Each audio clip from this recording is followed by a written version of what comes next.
Hello everyone, welcome to this channel Be Practical. Continuing with our discussions on how to be a practical, we have already uploaded 8 videos on decision making, and this video today we will be discussing about how to take purchasing decisions for personal life. Purchasing for a personal life is totally different from purchasing for the companies, because the companies have more options available.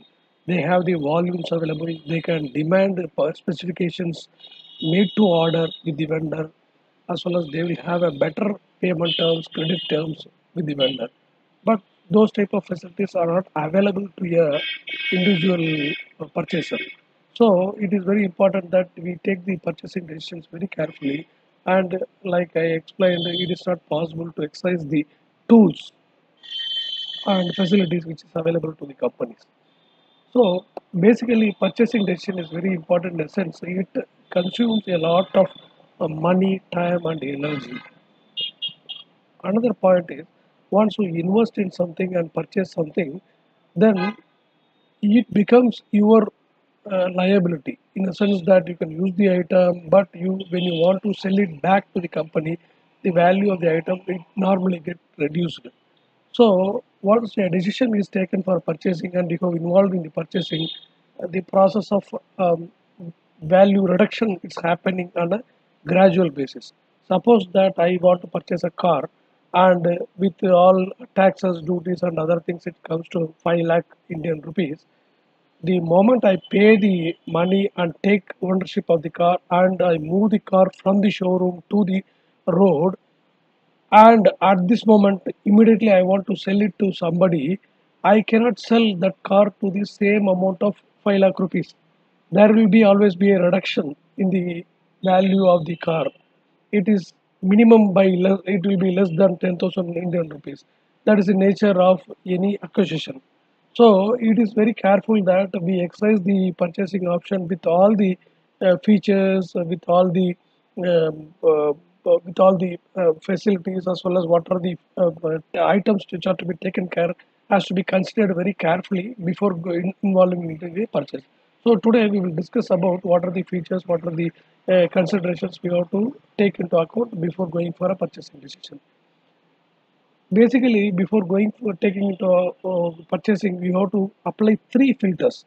So what are the 3 filters? The first filter what we are going to apply is whether the requirement is for a need, or it is for a want, or it is for a desire. So what is a need?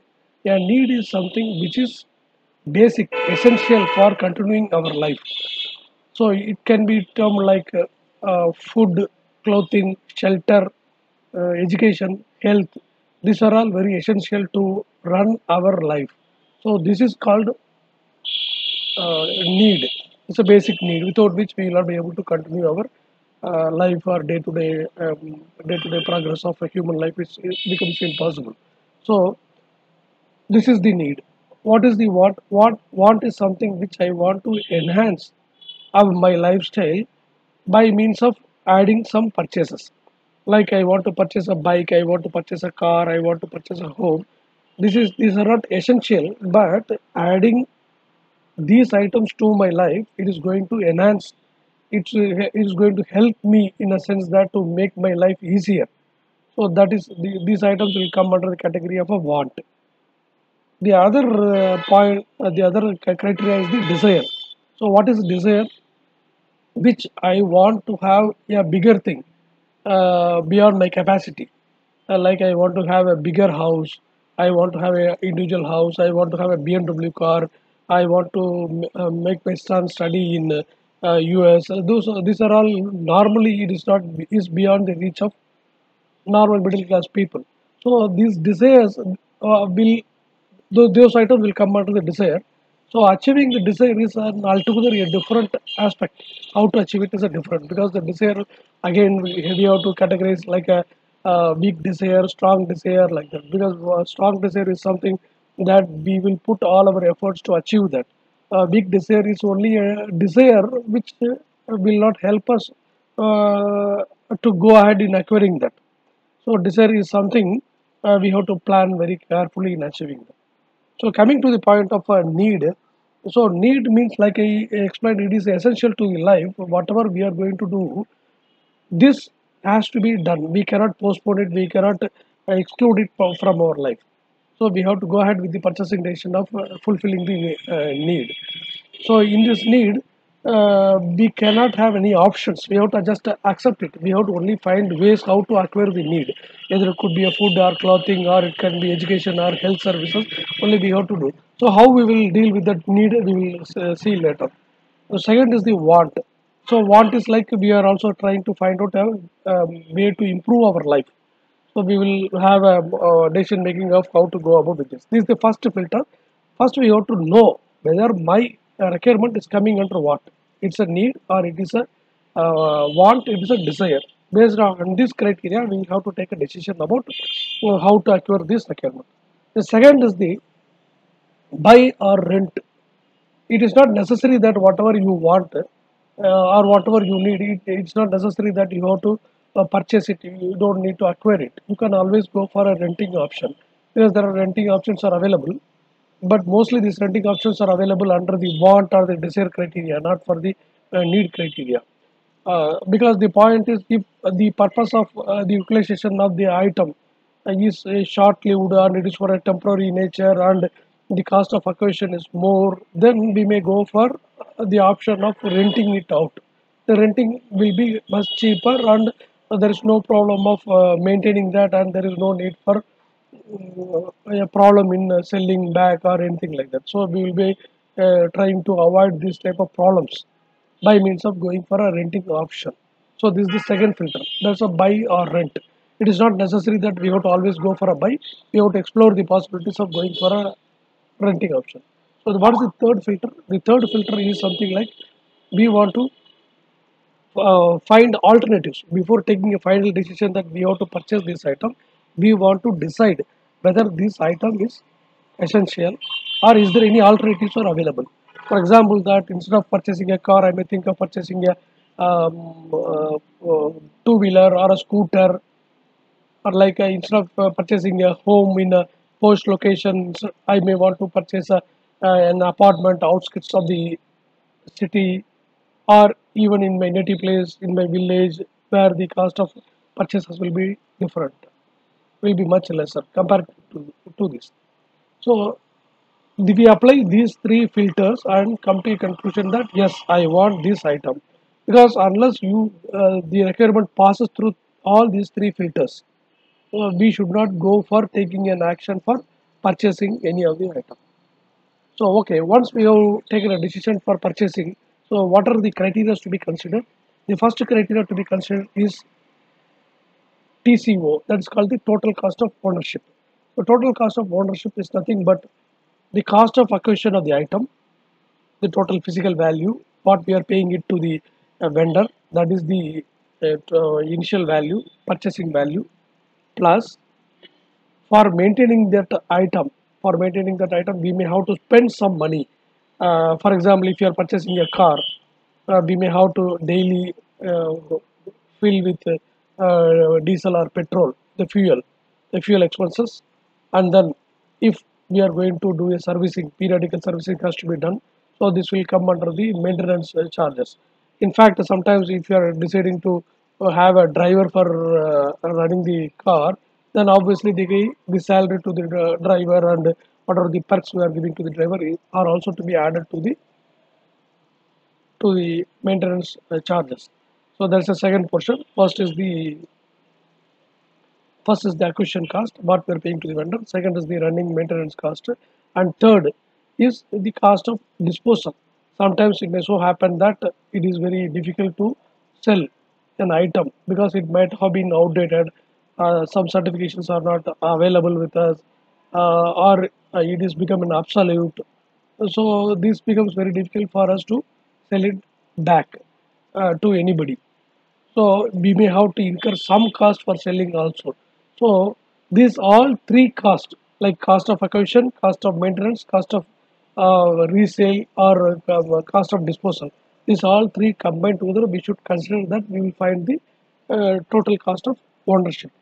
So the problem is whenever we are going for a purchasing, we think about the initial investment, what we are paying it to the vendor.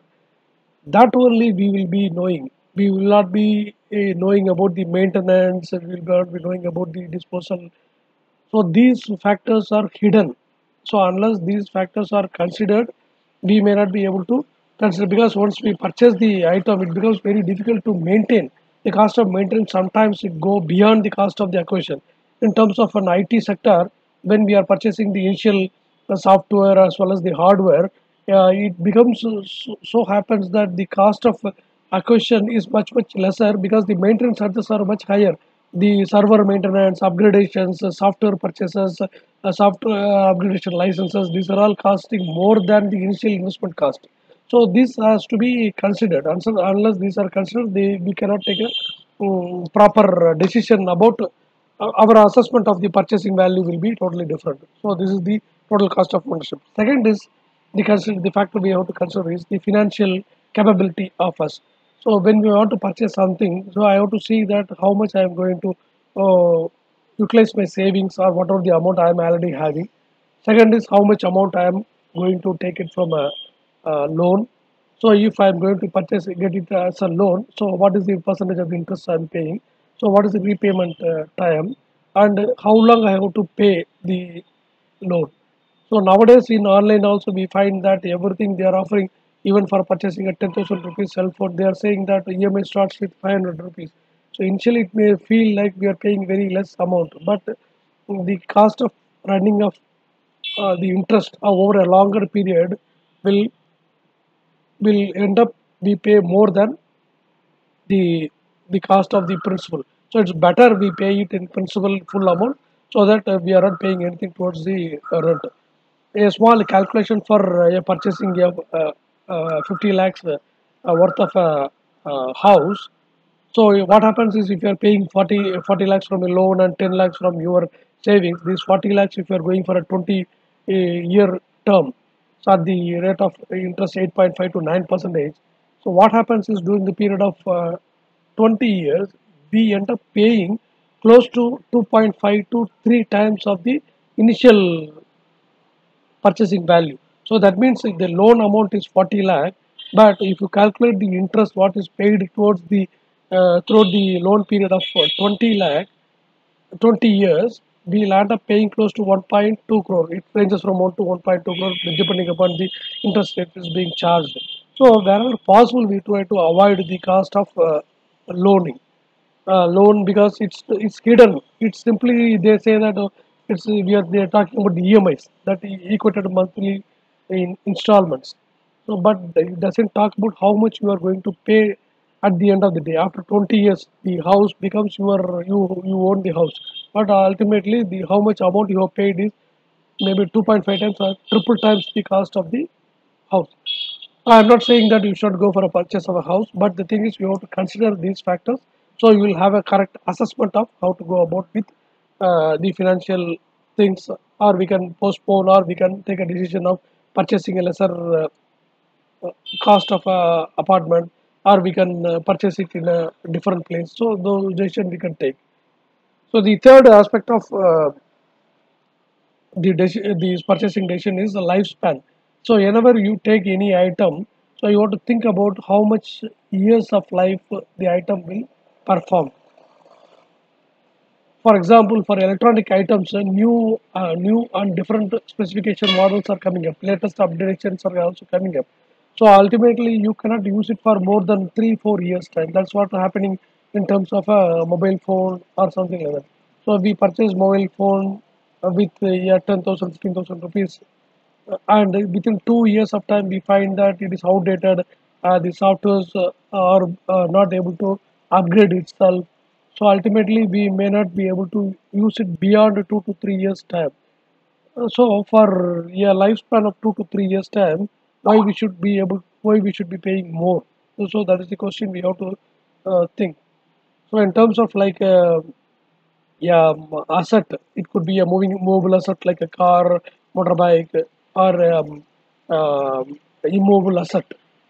In terms of a mobile asset, the cost of maintenance will go on increase over the period of time.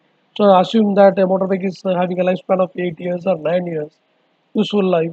then towards the end of the life, maybe after starting from 6th year, 7th year, the cost of maintenance will be much more than the cost of the acquisition. So this has to be carefully considered.